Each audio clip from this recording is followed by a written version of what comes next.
When he speaks, even Siri listens more carefully.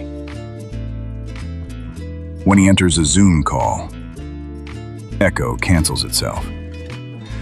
He once coached someone out of their accent through a single voicemail. His vocal warm-ups have been mistaken for military drills.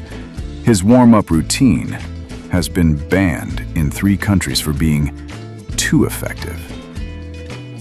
He once corrected a mispronounced vowel so precisely, a linguist wept. Once he made a German CEO sound Texan. Now the board calls him Jalbert.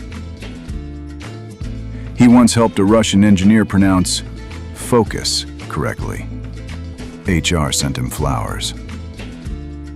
He once helped a Mandarin speaker master pitch, tone, and sarcasm in the same lesson. He once taught a Spanish speaker to say beach safely. The tourism industry sent a thank you note. He coached someone so well they accidentally got hired in 3 time zones. He's the reason someone's Google Translate app uninstalled itself out of shame. He doesn't just coach accents, he turns verbal chaos into clarity and foreign fear into fluent domination. He is the most interesting accent coach alive. Stay clear or get corrected.